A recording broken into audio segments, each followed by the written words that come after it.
Hey Mo, Hey Ricky, how you doing? the doctor is in, even from Ghana. I'm in Ghana. Live. Yes, live from Ghana. Good evening, everybody. It's good night for some people.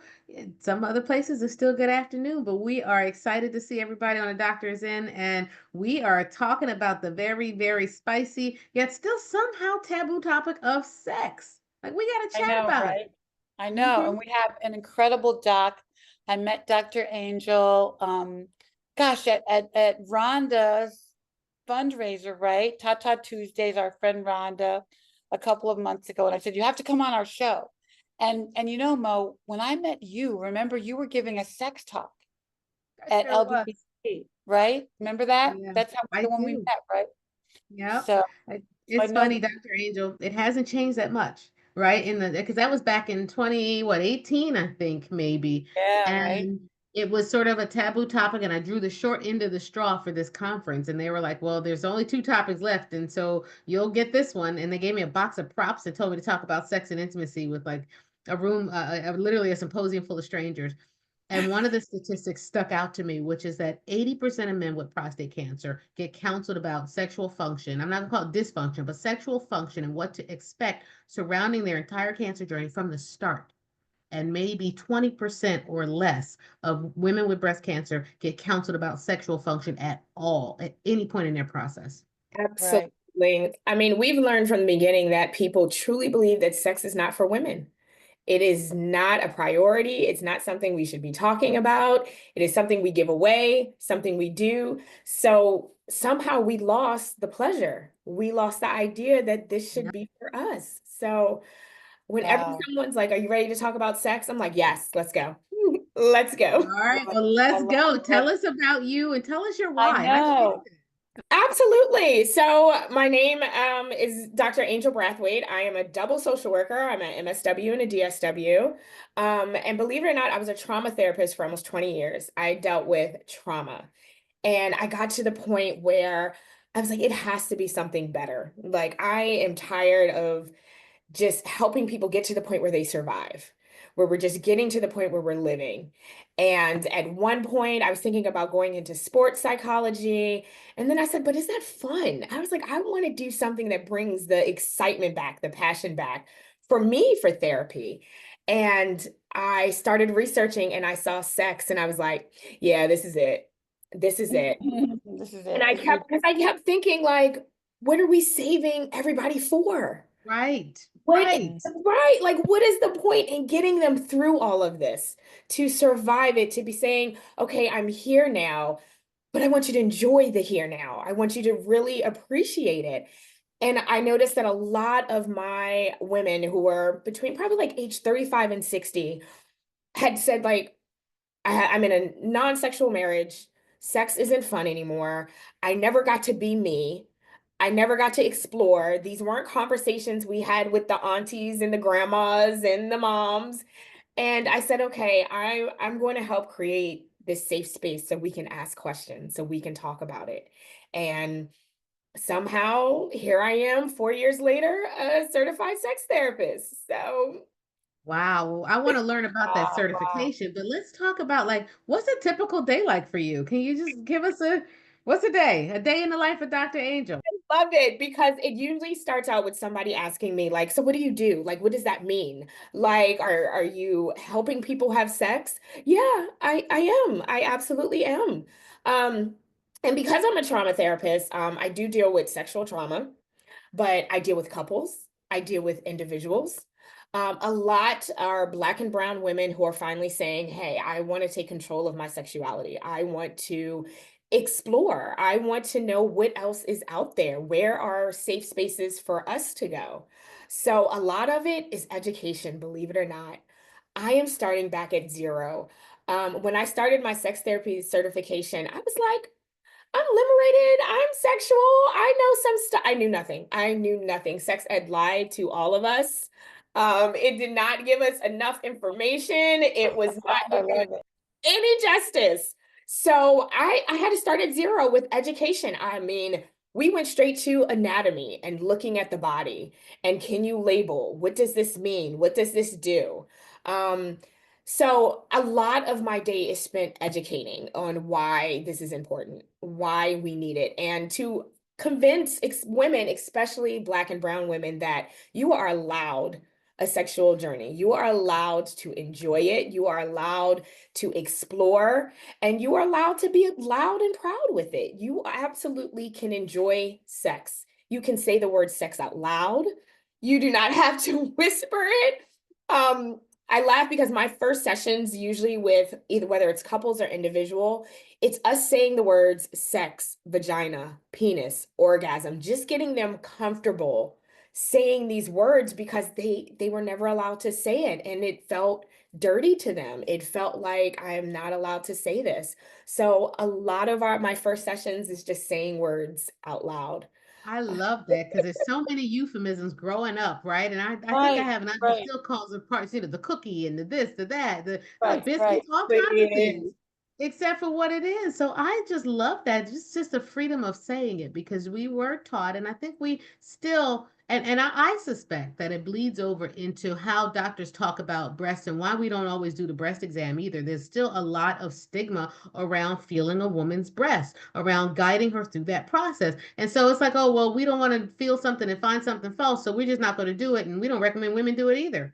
And I said, well, in Wow, what other cancer do we tell people to stop checking? Like, how many of us know what melanomas look like? Yeah, here we are, like spinning ourselves around trying to look for a mole we've never seen before, but we don't feel our own breasts because we don't even say right, the word. right, Right, we don't even say right. the word, you It's know? so funny because I walk around like this all the time, like check your breast to people, and they look at me like I'm crazy.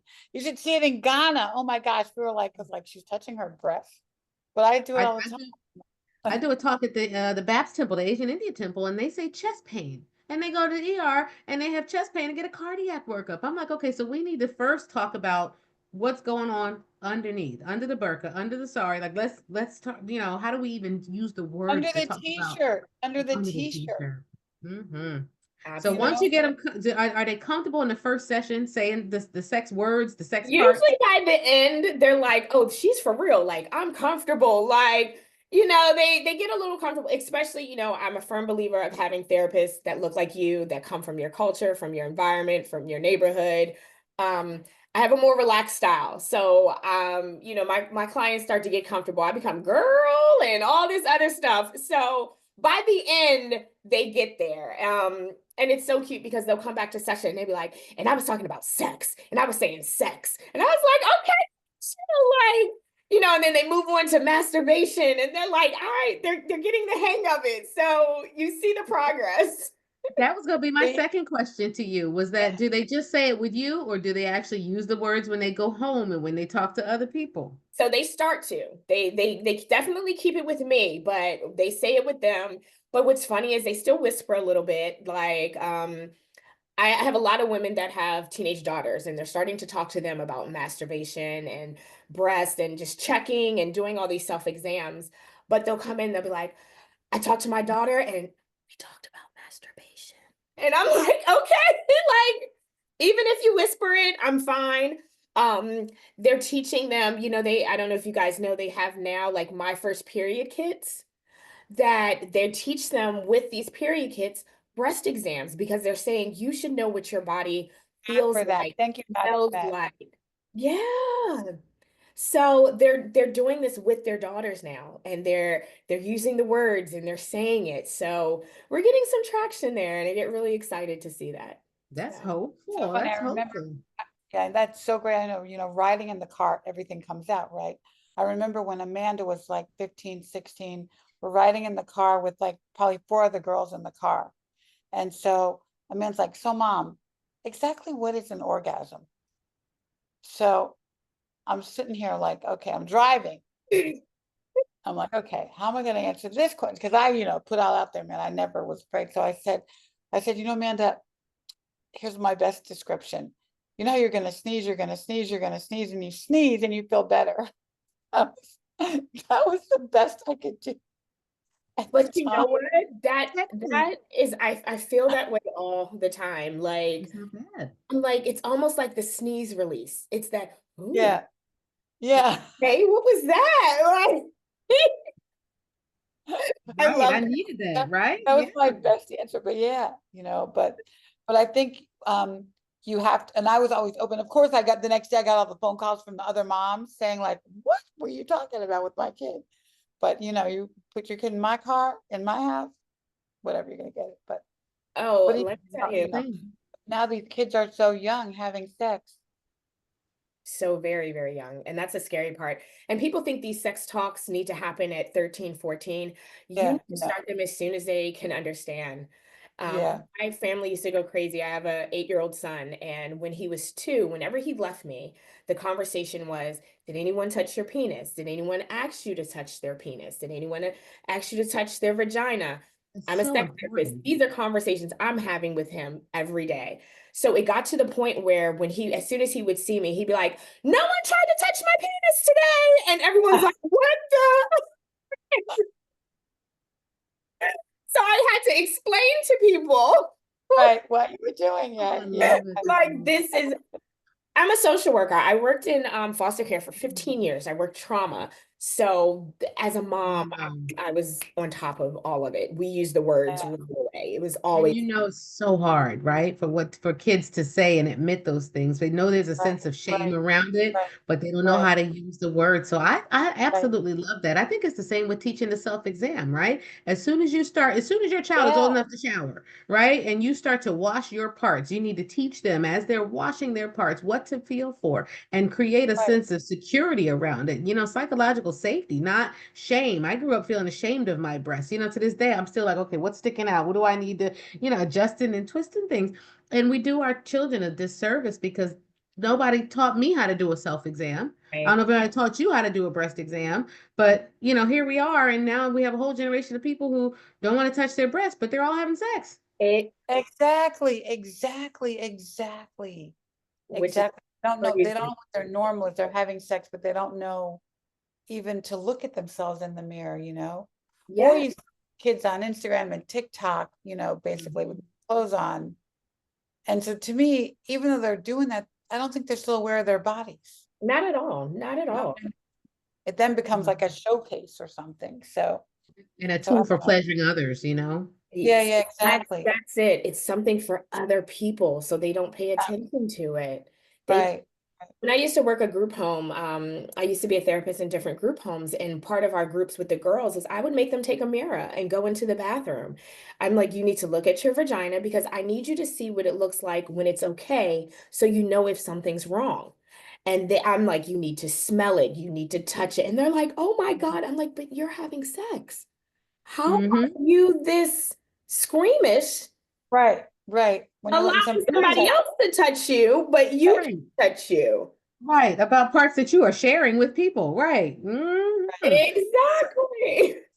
So it goes back to, I guess, the education and the training from being young, but then now they get older, right? And now they're in these marriages or relationships or single, and then they get cancer. Yeah, yeah. How do you unpack all of it? And Ooh, we had a woman on our support group on Saturday. She's been married for 40 years. She just got diagnosed de novo metastatic breast cancer. mm, And I told her we were gonna have this conversation today. And she's like, oh my God, I'm so happy because I don't know, I didn't know stuff was gonna happen. She's taking, all the endocrine, drugs that are, stopping her from basically her what do you help me, Mo? Her hormones from working Well, properly. they decrease libido, right? They cause Yeah, vaginal yeah, dryness. They block the she's like, estrogen. I never had this problem before in my head. I'm like, oh no, what's going on? I'm like, what's going on with me? I'm like, yeah, girl, that's the drugs. That's what it does to you. And I said, well, you got to watch the show because we'll figure something out. absolutely. And people, one, I have to, when people do come to me after whether it's breast cancer or another type of disease that is affecting them, the first thing I do is I say, well, look, we have to look at this in two different ways. We have to go practical and we have to go emotional, and we have to do it together. So the practical, ask questions. Ask questions. If you notice that something is happening, tell us. Whether something is not feeling right, if you are still engaging in intercourse, is it pain? Is it discomfort? Are you drying up? you have to ask questions. You have to tell people what's going on. So, and then we have the emotional support, which is, I tell everyone, you have to do prep work. So that's what you were saying, like, I didn't know.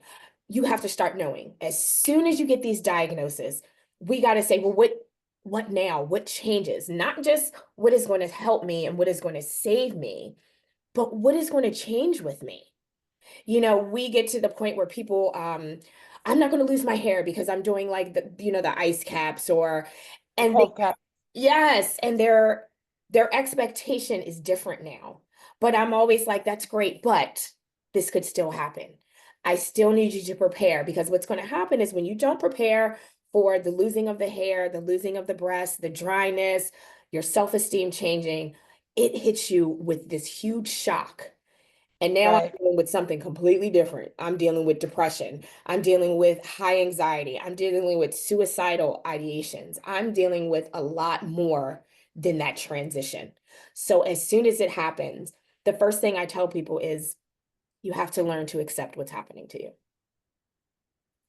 You have to learn to accept it. It sucks. It's the worst.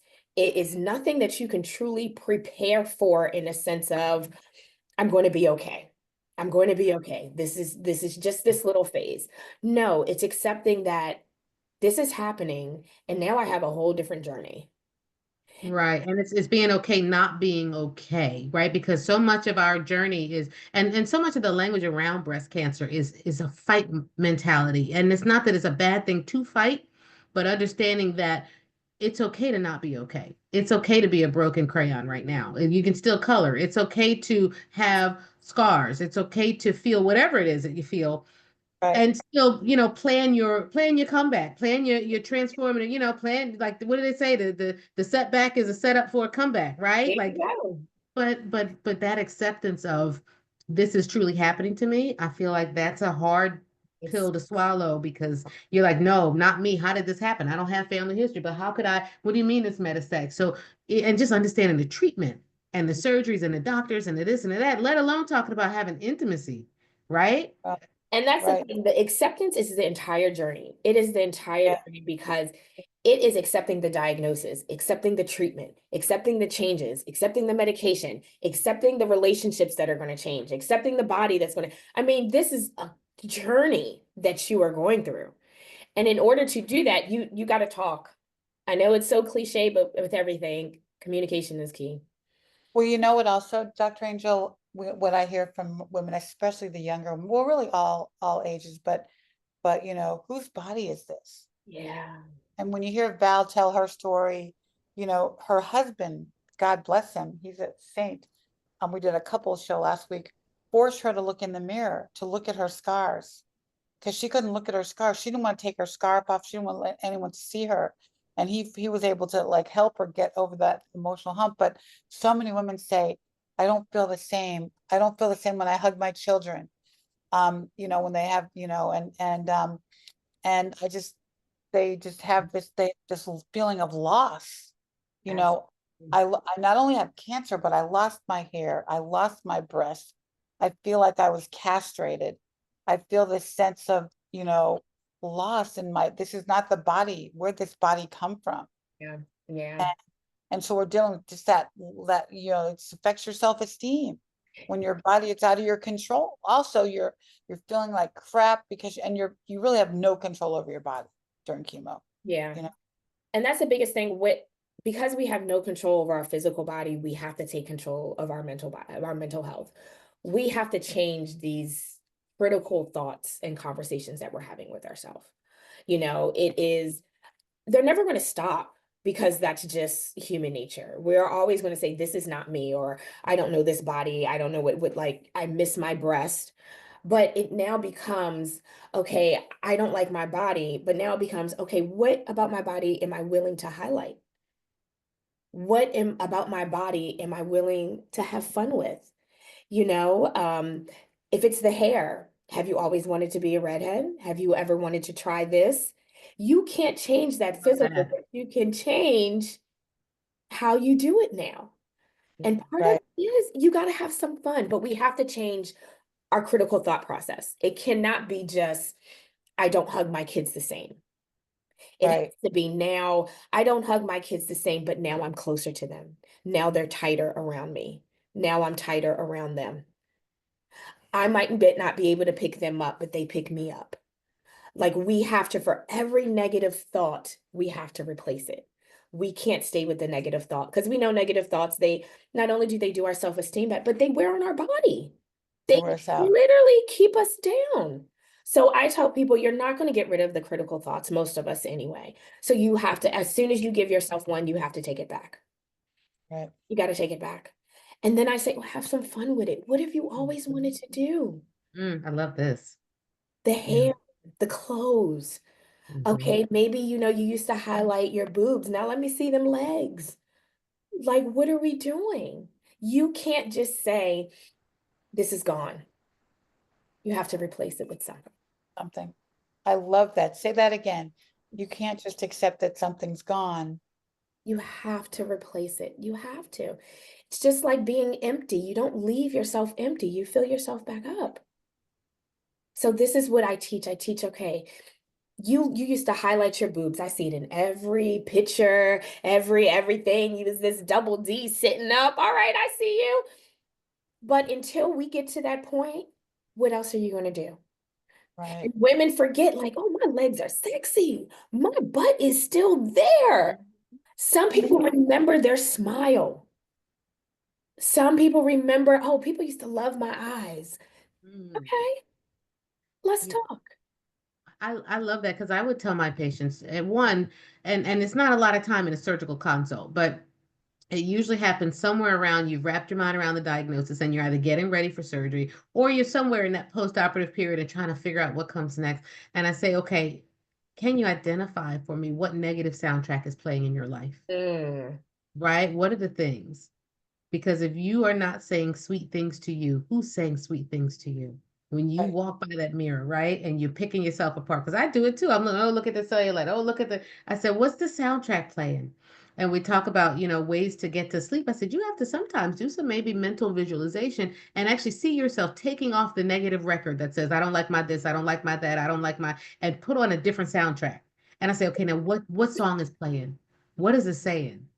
And like Right. actually go there in your mind and see yourself replacing the soundtrack of negativity with something else because you're right. And if you can't say you love yourself in all its splendor, because this is what we do, right? We pat you up and say, put your pink tutu on and go run down the street with your And new fight like a normal. girl. And fight like a Go love girl. Right. yourself. Fight like a girl. Go love yourself. You didn't love yourself before cancer. that part. Yeah. And then we say it and we don't give them the tools of how to do it. Right. And We, you took for granted what you had before cancer.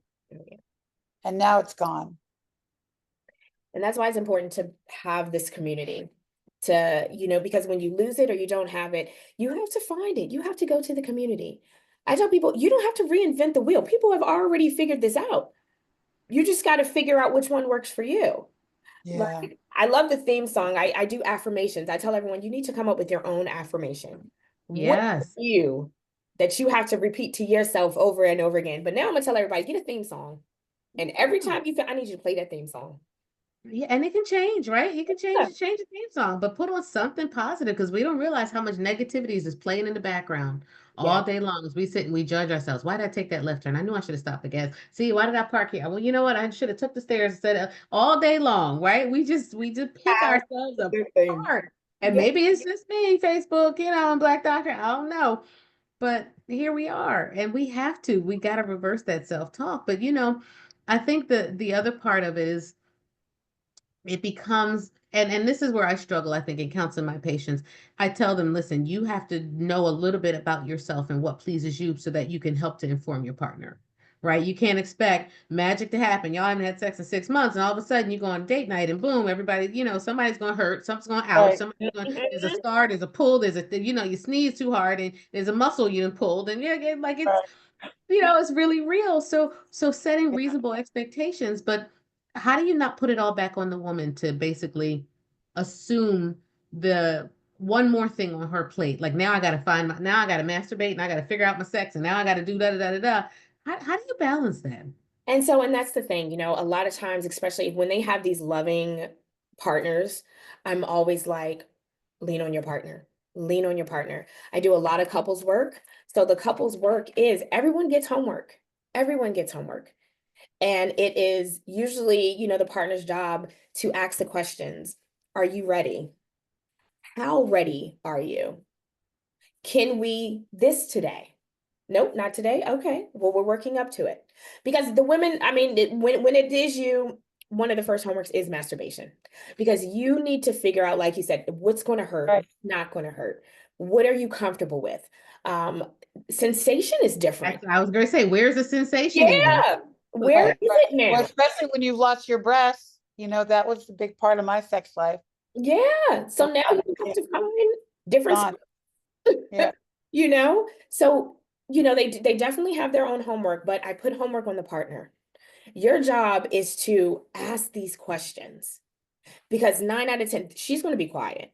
She's going to wait. She's going to like, okay, maybe if I have to, I will. I'm not ready, but I don't want to say I'm not ready. It's time to ask these questions. And I love starting slow. Intimacy and even sex is a journey. We are so used to trying to get to the end of that journey, we forget to enjoy the journey. And sometimes the journey is weeks and months. It's not always in that moment. So whether we start and it's like, okay, we're going to start making out like 16-year-olds again. And then we're going to get to first base. Then we're going to get to second base. Like it is a journey. That's It's what I do. Yep. And I say, you got 5 tries. I give yourself 5 good times to just do this one thing. Like, can we just kiss without fear, shame, guilt, pain for 5 minutes? Yep. And if you strike out the first time, okay, well, good. And honey, we got 4 more tries. All right, let's try it again. When we gonna meet up? And it becomes a fun thing that is you two against the problem instead of he hurt me or she shamed me or I did that and it didn't work. So I guess I won't do that again. And I hear that sometimes from couples. Like, the partner may try and then, somebody gets shot down and that's it. And the person doesn't want to initiate again. They want to wait. But what I tell also, we have to realize that sexual preference and sex languages change when cancer and stuff happens. So sex languages before, they might have had fun. They might have been desire, where it is that in the moment, quick, let's go, get it anywhere. It might take a little bit longer to warm up now.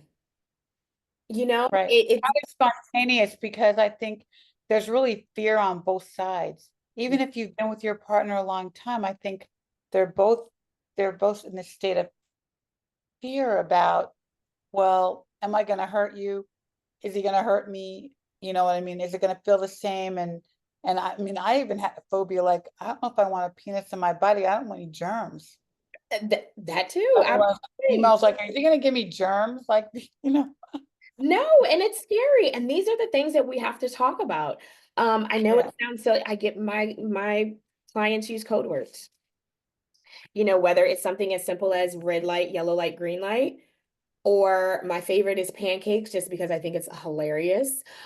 So it breaks the tension. If something is going a little too fast or you start to feel uncomfortable, you're like, pancakes, and everyone's like, okay, pancakes. Like that means like go to your corner for a minute. Let's address what happened. But it gives a little lightness to the situation when you have these words that you're able to say without saying you hurt me or that hurts, because it does take a strife to your ego or to your, okay, I don't know if I can touch you ever again, like after she said that. So I'm always like, green light, yellow light. Well, babe, we got a red light. We got a red light. We got to switch positions, because that's another thing. The Yeah. positions aren't going to be the same anymore. Right. It's different. So you have to be able to Yeah. say, That is the truth. this position does not work anymore. Right. To Right. try this one. So I tell them, get ready for Yeah. trial and error, because this is But it takes work, though. It takes work, it's Mhm. it takes work, and it takes and I have Dr. Ruth is on in the comment. Dr. Ruth, I think she's 79. Let me look. She's in the comments. She's one of our blessees from Baltimore, and she's a sweetie pie, but she's saying that she says, I'm living my life like it's golden. There you go. Right. There you And go. so she's like, you got to say, okay, I'm going to figure out how to work this out with my person, Absolutely. And I'm glad you said it like that, because this is one thing that I have to keep reminding people. This is your person. This Mm, is your person. I say, if you were feeling like you were going to harm yourself, who would you go to? My husband. mm. If your car broke down, who would you go to? My husband. If you were broke, who would you go to? My husband. If somebody was after you, who do you go to? My husband. If the sex isn't good, who do you tell? Yeah. You just told me this is your person. Right, Mm, right. What happened with that, right? Right. Right.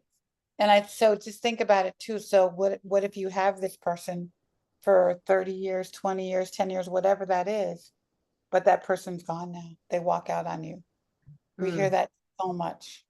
So now are you having sex at all? Are you trying to find a new person? Are you like, you know what I mean? Like it's sort of all those emotional things come into play there. And you're like, will I ever have sex again? You know, will I ever find another partner? Or even starting over with somebody new. Think Right. about that looks like, especially, I remember thinking, okay, so at what point in the dating game do you even tell the person you had cancer? Mhm. Yeah. Right? So all that stuff comes into play. I think we So can learn a lot from our young breasties on that and how in dating, because there's so many good stories now and information that wasn't there even 5 years ago. yeah, But two things. One, I feel like some of my older couples, the purpose of sex was always to please the man, and it was over when the man was done. If we're talking about right, heterosexual couples, right? And so that expectation that everything we do is about somebody else's pleasure anyway makes sex after cancer kind of the same thing. It's like, well, it was never about me in the first place, so just find a new position. Don't touch these because I don't feel anything. I'll keep my shirt on and, keep it moving. But I always try to compliment my patients. And I think clinicians could do a better job of this. Like if when there's a divorce, when there's a loss of that partner, not by death, but a divorce related to the cancer. One time I had a patient come in. I said, it's something different about you. I said, you look lighter. I said, you lost weight. And she said, no. And I said, yes, you did. I said, you lost about 180 pounds, didn't you? And it took her a minute. And she's like, I think, what do you? I said, you lost about 180 pounds, didn't you? I of point to the empty stress, can. Right. And she's like, I sure did. I sure did. But, stress. even celebrating the reframing of a life and that perspective gives you some hope. Because I feel like the medications take a lot of hope from you, even if you had a good sex life before. Because patients do come back and they're like, listen, we used to get it in, and now all of a sudden I don't have libido, I'm dry, I'm this, I'm that. Is Yeah. this it? Should I just be thankful to be alive? And that's the thing. And I tell them, no, absolutely not. This doesn't have to be it, but it does take work. We do have to put some work into it. It's not just as easy as taking a pill. It's as easy as, okay, what are we willing to do?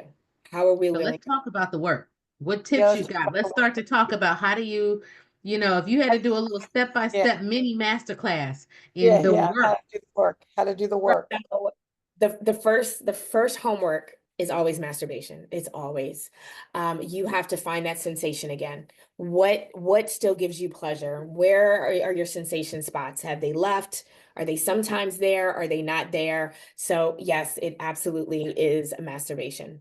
And then we look at the difference between when we're talking about dryness and moisture. We're looking at the difference between lubricants and moisturizers.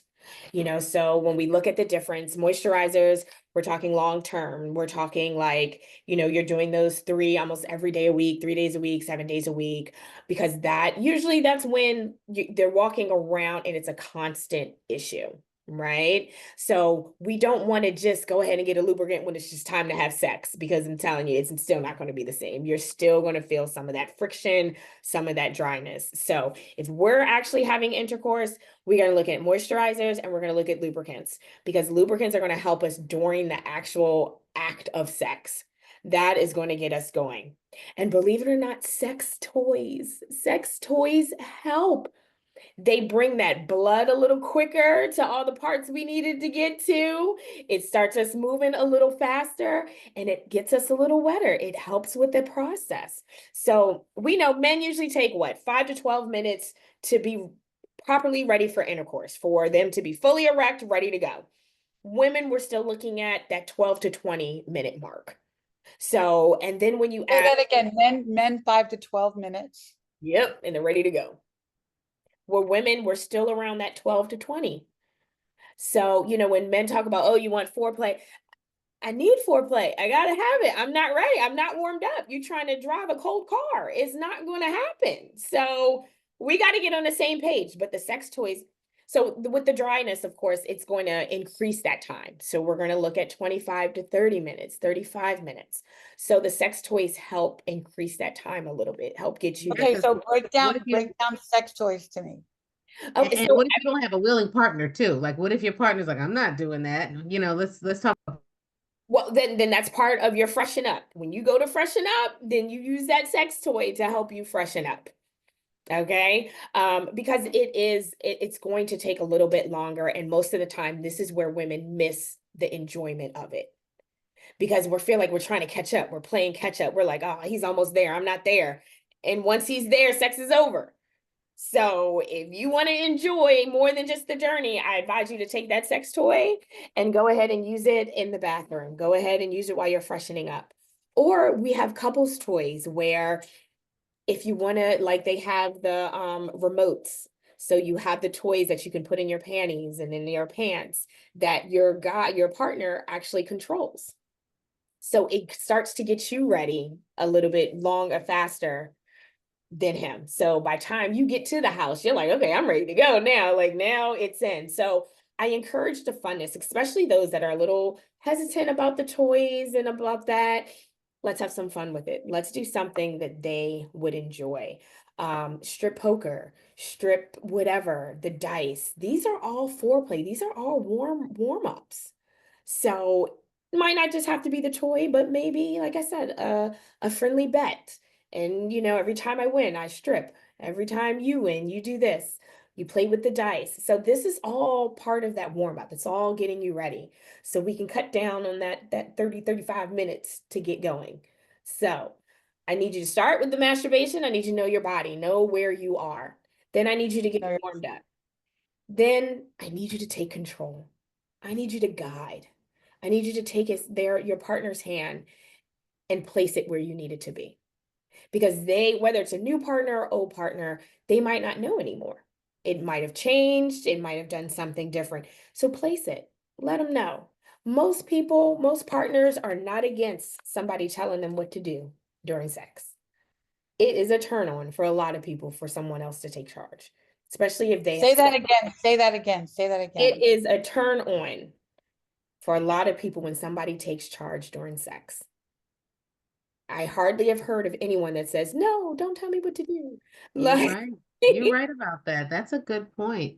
But I think there's so much fear and shame around that, and I remember when I was doing research on this topic that one of the things I found was an article where a woman said, you know what, my sex, and this is rare, I must say that I've seen so far. She said, it's been the best it's ever been because I finally, for the first time in my life, I'm centering myself in my sexual experience. It was never about me. And now that I deserve this, like it's all about me. What feels good to me, what doesn't feel good to me. Like this is the first time it's ever just been about me.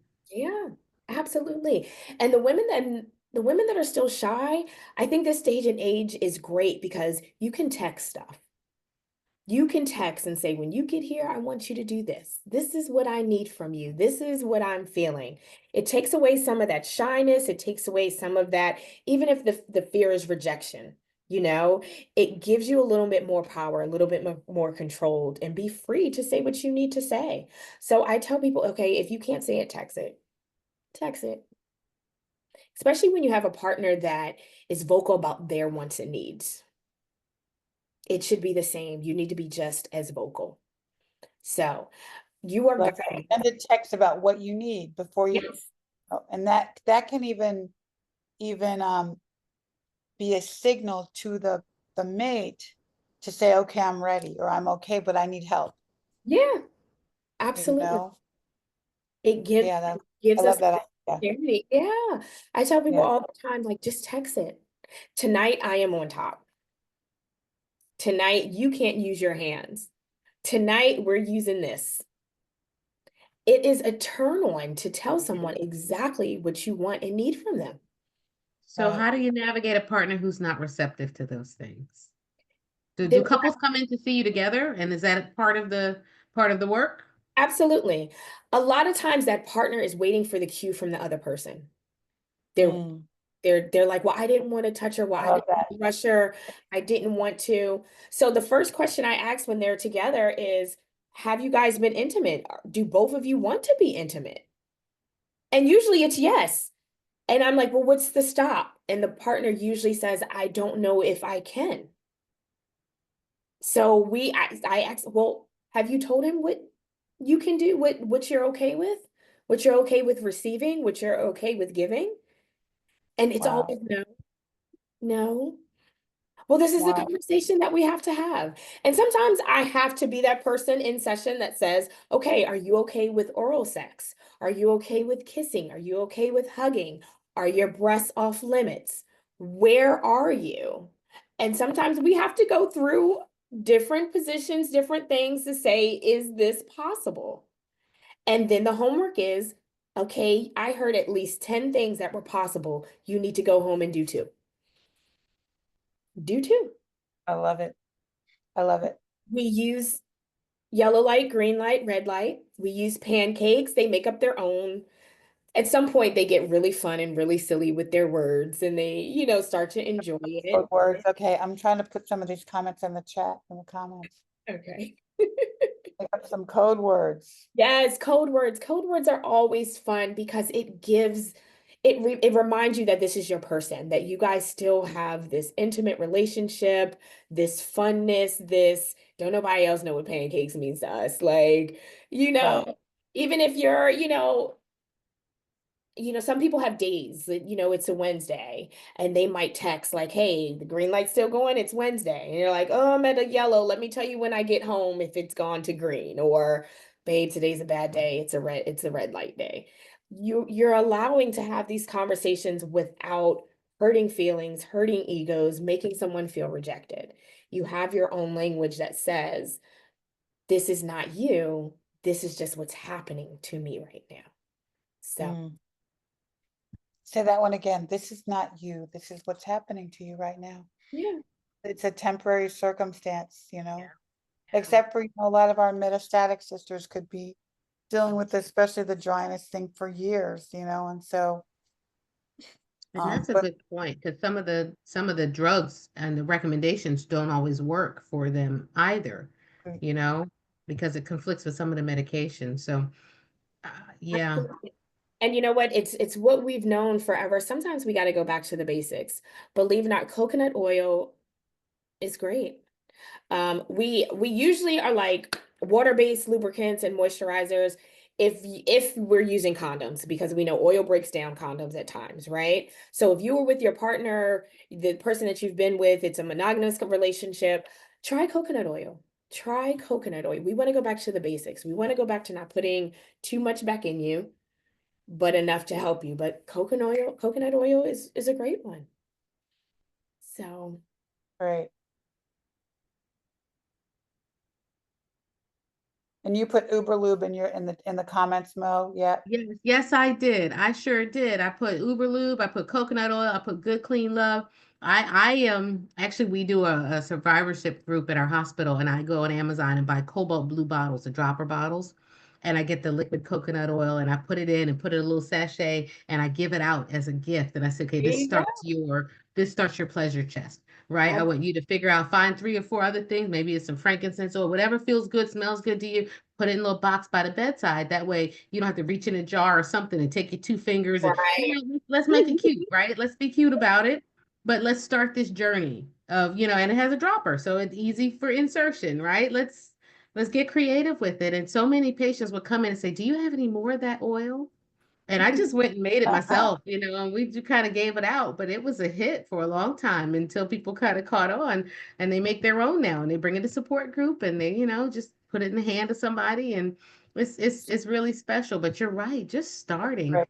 and being willing to commit to the process of it and viewing it as less as work and more as a fun journey, I think also, and reframing that is and then the other thing I'll add is taking care of your physical body because when you are Yes. tired and dehydrated and nauseous and in pain and all these things, it's hard to get there. And so practicing intimacy in the form of massage and other things that feel good, just touch, right? Positive touch, I think, is helpful too, to get to the point of comfort to do other things, maybe. Right.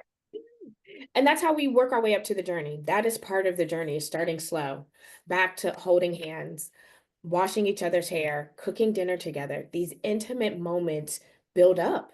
This is how we get there. So, and a quick other thing, with like the lubrication, moisturizers, even sex toys, your HSA and FSA cards can be used to purchase that kind of stuff. You have to, Really? Okay, yes, really? yes. So, Add in the comments, your yeah. FSA, FSA, wow. So if you go to a FSA, HSA website, they do have it's under health and wellness. Some CVS and Walgreens will allow you, some don't, some are on it, some are not.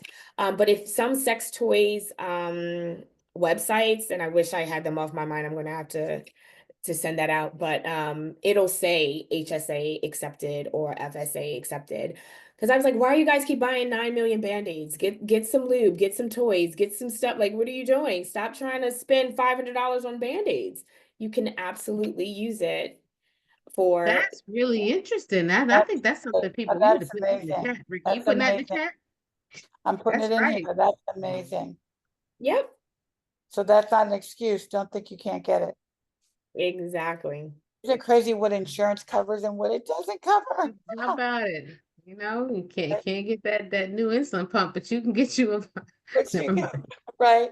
Or it's gonna charge you XYZ for your chemo, but you can get your Life owes you. You deserve sex it. covered, right? Oh my gosh. Oh my gosh. So for people who are watching who are like, yeah, that'll never be me again, or maybe not so much, like what's the first step? What first step could they Yeah. take tonight to just kind of start the journey? I mean, I think it goes back to just loving yourself and wanting to be happy. A lot of people they put themselves in this complacent, I'm not going to be that happy ever again. Or I'm not going to be that person ever again. I'm not going to be that sexual being ever again.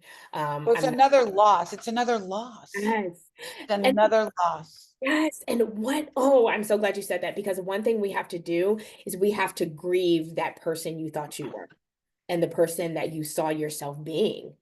Mm, Because you're no longer that person. It's different. It's completely different. When we talk about grief, a lot of times we talk about the death of a loved one or even a pet. We've starting to learn that we're grieving jobs and relationships, but we have to grieve ideas of who we thought we were going to be. Oh boy, now that's a big one, and at every It phase is of life, not just with cancer, but especially, yeah. absolutely, you yeah, know, say that again. Say that again. You have to grieve the person that you used to be, but you said something else. You said the grieve. person you thought you were going to be. So when, like, if you have a child, if you're pregnant and you're like, oh, my daughter's going to be a ballet dancer, she's going to do this and she's going to do that, and she comes out and she has cerebral palsy or she has something else that doesn't allow her to walk, like, you have to grieve all those thoughts you had of who she was going to be. It's different now. So Right. this whole 10 months, I had a football player, I had a basketball player, I had a dancer, I had this. You have to grieve that. Because if you don't stop thinking that same way, you're going to do a detriment to your child and to yourself. So it's the same thing when we start getting these diagnoses. You do have to grieve that person. It doesn't mean that you can't be a different person, but you have to grieve that journey and that person that you thought you were going to be. Wow. So Wow. yeah. An Wow. unrelated question: how many patients do you encounter that have a history of some sort of sexual trauma, and Ooh. how are we doing with dealing with that? Right. Because I feel like there's a underlying issue that we don't really ask about. I know I don't ever ask about it, and I'm just thinking about it. Like people don't have sex or have different types of sex or have their phobias around it because of maybe some past trauma. Oh, absolutely. I would honestly say probably about 85% of my clients have a past trauma of some sex Wow. history. Wow. That's frightening. That's frightening. It's huge. And a lot of them, I was the first person they disclosed it to, or they didn't realize. A lot of men don't realize they've been sexually assaulted or abused. Their first partner was a babysitter, a older, sister's friend, Or- a older woman. At 13, no 20-year-old should be sleeping with you. Sorry, baby, you were abused. Oh, But they don't see it that way because they are taught, oh, you the man, oh, you got this older woman doing this, or you got that, or no, Right. abuse. So a lot of them, it takes a minute for them to realize it that, oh, wait a minute, hold up, that wasn't right. I should not have been 13 sleeping with a 20-year-old. Like, that's not okay. A lot of Right. people excused it. Um, Substance abuse, alcoholism, domestic violence. Um, but you don't understand that was just the house I lived in. That was just how things were.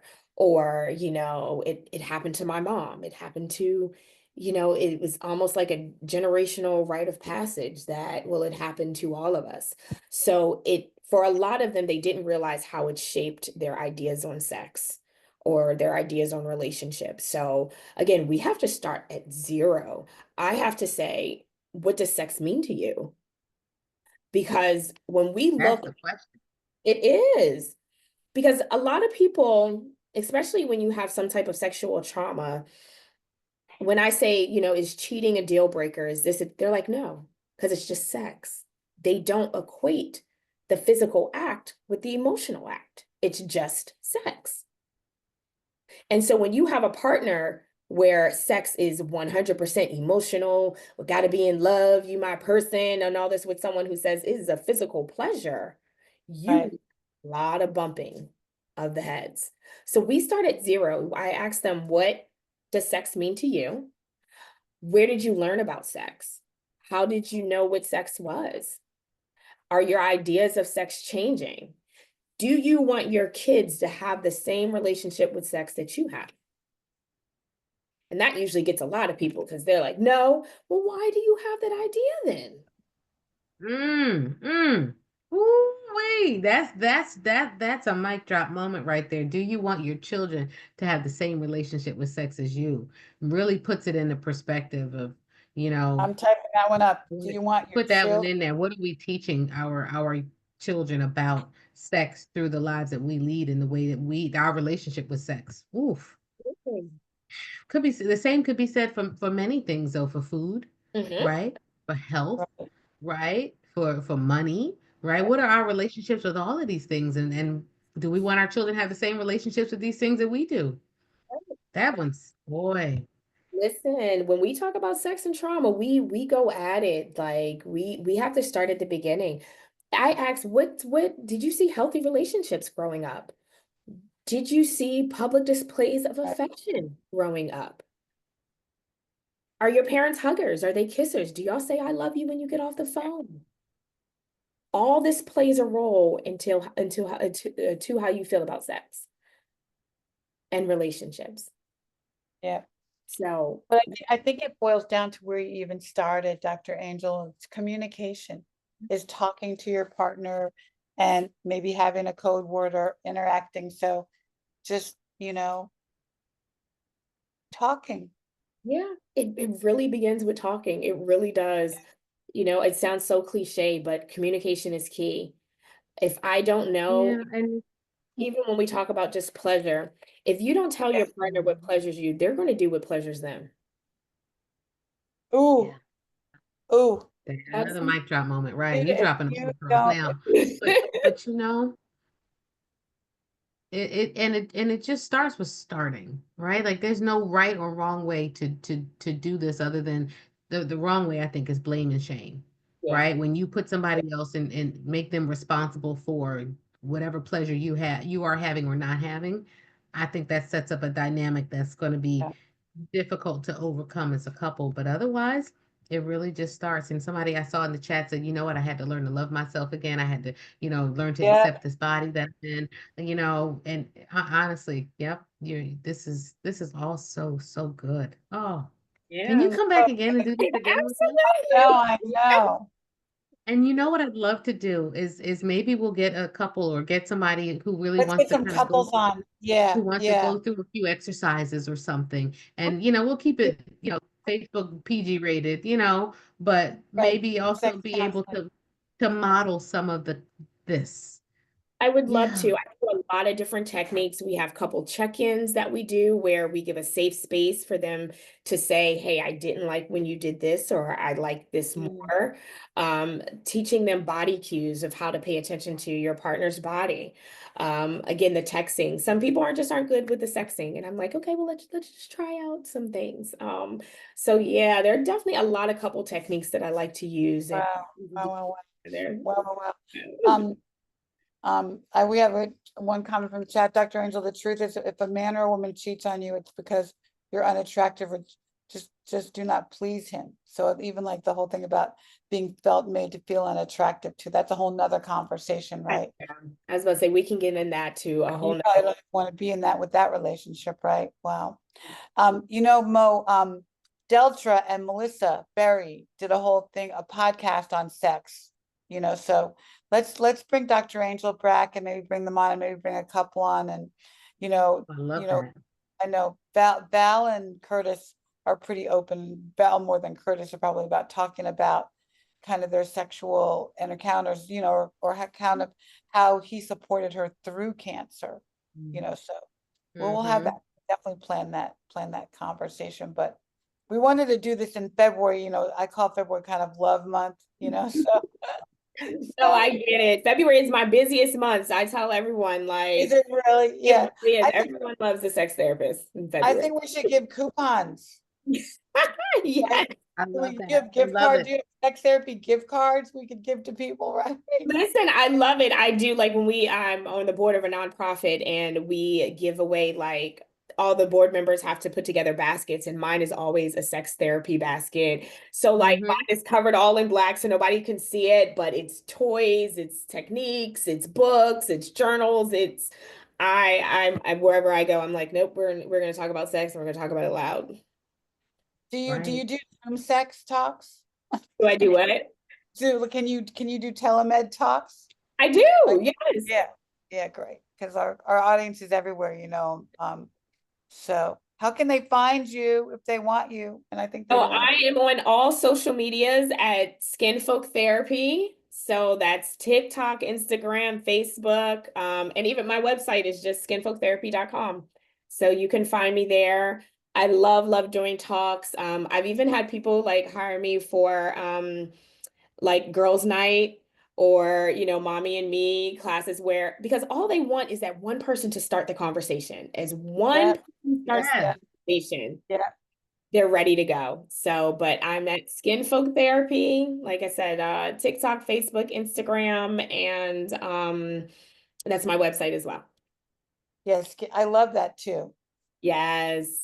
It took me forever to find the name. I wanted to scream black and brown that this is for us by us. And don't get me wrong, my clients are everything. I have a little bit of everything, but I wanted people to know that this is a place that you can be safe and be. This is a place where you can see. Wow. We have a couple questions in the chat. I'm telling them to email me and I will send them to you. Absolutely. And if you go to Skin Folk Therapy, if you go to my Facebook or my Instagram, you can ask me questions there all day long. I have moments where I say, ask a sex therapist. I don't mind. I want to spread the information. I want people to know this. Right. So at Skin Folk Therapy, I'm putting it in here. This is And incredible. And great. it's so This is so awesome. so So much awesome. hope. Yeah, I hope people feel hopeful watching this and that you don't give up on and we can talk, when you come on again about intimacy versus sex also and ways to, kind of navigate Yeah. that space and we'll get the couples on. So stay tuned because we want to bring more of this. We know that this I isn't know. We need more of conversations, your this. clinicians, your doctors. We're not having these talks with patients on the regular, but somebody has to do it. So we got we got the place, we got the platform, we got the people. And it's just You got the awesome. answers. Dr. Angel's got the answers. I got Right. the answer. Right. Right. Well, Thank thank you you guys. so much. Absolutely. We hope it's been relatable and reliable and real. That's what we do every Wednesday night here on Black Doctor at 6 p.m. Eastern. We're so thankful for the platform. Stay tuned for my girl, Dr. Cordai Dakota, right? She's Yes, stepping on forward. She tonight. got the two Kevins, I think, who are on talking about all things feet and and other businesses, right? And talking about diversifying income and having opportunities outside of your everyday career. So a lot of good stuff coming up. Stay tuned on Black Doctor. But Doc, thank you so much. Thank You you so guys, much. I And had a ball. the next couple of weeks, we're going to be talking about genomic testing, Mo, Yes. mammoprint, oncotype, and Hmm. all the things about genomic Good. testing so you really understand your cancer. So That's stay right. tuned. Got lots more to talk about. And There you I'm go. so thankful to you, Dr. Angel. Mhm. Blessed love. I Blessed had a love from Ghana. From Ghana. Take care. Oh, listen, love to all the blesties in Ghana. Yeah, so See we you met next so time. many blesties here. They are phenomenal women. I love Yeah, it. lots of work to do here. We'll be back. Yep. Look Stay out for tuned. them. See you. Take care. Bye. Bye.